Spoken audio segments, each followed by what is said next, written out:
നമ്മൾ റാന്നിയിലേക്ക് പോവുകയാണ്. അവിടെ വെള്ളപ്പൊക്ക ബാധിത മേഖലകൾ മന്ത്രിമാരായ PC വിഷ്ണുനാഥ് അടക്കമുള്ളവർ എത്തി സന്ദർശിക്കുകയാണ്. മന്ത്രി PC വിഷ്ണുനാഥും AP അനിൽകുമാർ അടക്കമുള്ള മന്ത്രിമാരാണ് ഇപ്പോൾ റാന്നിയിലെ വെള്ളപ്പൊക്ക പ്രളയ ദുരിതബാധിത മേഖലകൾ സന്ദർശിക്കുന്നത്. MLA മാർ കൂടെയുണ്ട്, ബന്ധപ്പെട്ട വകുപ്പ് ഉദ്യോഗസ്ഥരുമുണ്ട്.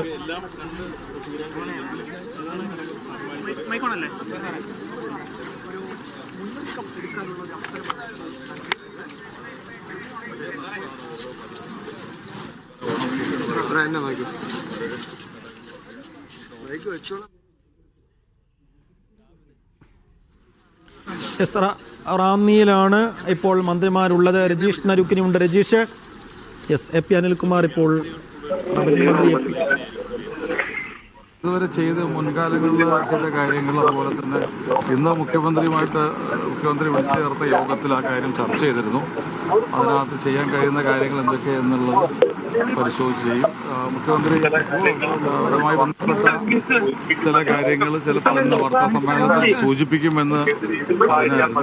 എന്തായാലും ഏത് രീതിയിൽ സഹായിക്കാൻ പറ്റും എന്നുള്ളത് പരിശോധിക്കും. പരിമിതികളുണ്ട് പല കാര്യങ്ങളിലും. മുൻകാലങ്ങളിൽ നഷ്ടപരിഹാരം കിട്ടിയിട്ടില്ല.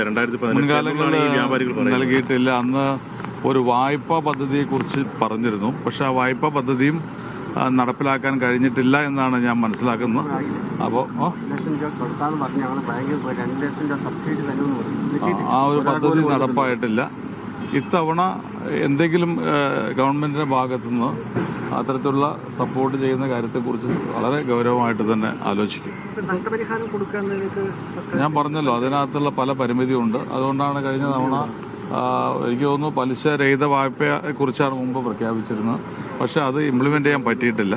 പക്ഷെ നമുക്കത് അത്തരം വായ്പകൾ കൊടുക്കുന്ന കാര്യം ഗവൺമെന്റ് ആലോചിക്കും.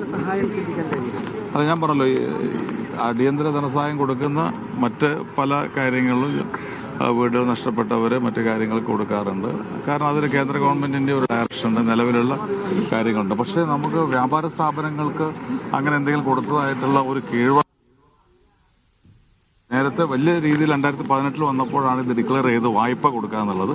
പക്ഷെ അതും കൊടുക്കാൻ കഴിഞ്ഞിട്ടില്ല. അപ്പോൾ അതുകൊണ്ട് എന്തെങ്കിലും ഒരു മെക്കാനിസം ഉണ്ടാക്കിയിട്ട് ഒരു സപ്പോർട്ട് ഗവൺമെന്റ് എങ്ങനെ ചെയ്യാൻ പറ്റും എന്നുള്ളത് ആലോചിക്കും. വായ്പ ഉൾപ്പെടെയുള്ള കാര്യങ്ങളെക്കുറിച്ച് ഗവൺമെന്റ് സീരിയസ് ആയിട്ട് ആലോചിക്കും. അല്ല, നിയമനിർമ്മാണം കൊണ്ട് മാത്രം ഇത്തരം കാര്യങ്ങൾ നേരിടാൻ പറ്റില്ല. അതിനപ്പുറത്ത് ഒരുപാട് ഘടകങ്ങളുണ്ട്. ആ ഘടകങ്ങളൊക്കെ പരിശോധിച്ചതിന് ശേഷം പറ്റൂ. കേരളം മുമ്പ് ഇത്തരത്തിലൊരു മഴ പെയ്തു കഴിഞ്ഞാൽ അല്ലെങ്കിൽ 6 മാസം മഴ ഉണ്ടാകുമ്പോൾ പോലും ഇത്തരത്തിലുള്ള സാഹചര്യം ഉണ്ടാവാറില്ല. അത് കേരളത്തിന്റെ ഒരു പ്രത്യേകതയായിരുന്നു. പക്ഷെ ഇന്ന് ഒരു മഴ പെയ്ത് കഴിയുമ്പോഴേക്ക് ഒരു രാത്രിയിലെ 2-3 മണിക്കൂർ നേരത്തെ മഴ കൊണ്ട് ഇവിടെ സൂചിപ്പിച്ച പോലെ തന്നെ ഇവിടുത്തെ ഈ കടകളും റാന്നി നഗരവും ഒക്കെ വെള്ളത്തിനടിയിലാവുക എന്ന് പറയുമ്പോൾ വളരെ ഗൗരവതരമായി ആലോചിക്കേണ്ട കാര്യമാണ്. ഇവിടെ മണൽ പ്രശ്നം പറഞ്ഞു, മണലെടുക്കുന്നതുമായി ബന്ധപ്പെട്ട കാര്യം പറഞ്ഞു. അതിലൊരു വളരെ പ്രധാനപ്പെട്ട ഘടകങ്ങളിലൊന്നാണ്. പക്ഷെ അതോടൊപ്പം കേരളത്തിന്റെ ഒരു പ്രത്യേക ഭൂപ്രകൃതി എന്ന് പറയുന്നത് എത്ര മഴ പെയ്തു കഴിഞ്ഞാലും ആ മഴ വെള്ളത്തിന് കടന്നു പോകാനുള്ള വഴികളുണ്ട്.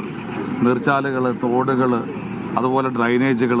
അപ്പോൾ ഇന്ന് യഥാർത്ഥത്തിൽ അതുകൂടി പരിശോധിക്കണം. നമ്മുടെയൊക്കെ മഴവെള്ളം ഒഴിഞ്ഞു പോകുന്നതിനുള്ള വഴികൾ, വെള്ളത്തിന്റെ വഴികൾ പലപ്പോഴും അടഞ്ഞു പോകുന്നു. അത്തരം കാര്യങ്ങളിൽ നമ്മൾ ഗൗരവമായിട്ട് ആലോചിക്കണം. അങ്ങനെ എല്ലാം വന്നു കഴിഞ്ഞാൽ ഡ്രൈനേജിലൂടെ പോകുന്ന വെള്ളം ഡ്രൈനേജ് ബ്ലോക്കായി കഴിഞ്ഞാൽ സ്വാഭാവികമല്ലേ അത് പുറത്തു വരും. അപ്പോൾ വെള്ളത്തിന്റെ വഴികൾ തടസ്സപ്പെടാതിരിക്കാനുള്ള നടപടികൾ കൂടി വേണം. അങ്ങനെ പല ഘടകങ്ങൾ ഒരുമിച്ച് ചേർന്ന ഒരു പ്ലാൻ തയ്യാറാക്കിയെങ്കിൽ മാത്രമേ നമ്മുടെ കേരളത്തിൽ ഒരു മഴ പെയ്യുമ്പോഴേക്ക് ഒരു നഗരം മുങ്ങുന്ന സാഹചര്യം മാറ്റി നിർത്താൻ കഴിയും. നിലവിലുള്ള വായ്പക്ക് മൊറട്ടോറിയം അടക്കം പ്രഖ്യാപിച്ചൊരു സഹായം ഇവർക്ക് ലഭ്യമാക്കാനുള്ള നടപടിയിലേക്ക് പറഞ്ഞല്ലോ. ഞങ്ങൾ മുഖ്യമന്ത്രി തന്നെ വിളിച്ചു ചേർത്ത യോഗത്തിൽ പറഞ്ഞു. മുഖ്യമന്ത്രി ആ കാര്യം ചിലപ്പോൾ പ്രഖ്യാപിച്ച് കാണും, ഇല്ലെങ്കിൽ അതുമായി ബന്ധപ്പെട്ട പ്രഖ്യാപനം മുഖ്യമന്ത്രിയുടെ ഭാഗത്തുനിന്നുണ്ടാവും. ഇതിനകത്ത് ചില വ്യാപാരികൾ 2 തവണ പ്രയാസം അനുഭവപ്പെട്ടവരാണ്. കാരണം 18 ഓൾമോസ്റ്റ് ഓൾ 18-ലും 19-ലും ഇതേ നഷ്ടം നേരിട്ടവർക്ക് 3ാമത്തെ നഷ്ടമാണ് ഇപ്പോൾ ഉണ്ടായിരിക്കുന്നത്. അത് മറ്റൊരു സ്ഥലത്തും ഇല്ലാത്തൊരു സാഹചര്യമാണ് റാന്നി ഈ ഇട്ടിപ്പാറയിലെ വ്യാപാരികൾക്കുള്ളത്. അവർ 3ാമത്തെ ദുരന്തത്തെയാണ്, 3ാമത്തെ നഷ്ടത്തെയാണ് നേരിടുന്നത്. 2 തവണത്തെയും സാഹചര്യം ഓണത്തിന് തൊട്ട് മുമ്പ് പരമാവധി സ്റ്റോക്ക്, പലരും അതിനകത്ത് പ്രൈസ് പോലും ഇടുന്നതിന് മുമ്പ് ഇത് നഷ്ടമാവുകയായിരുന്നു.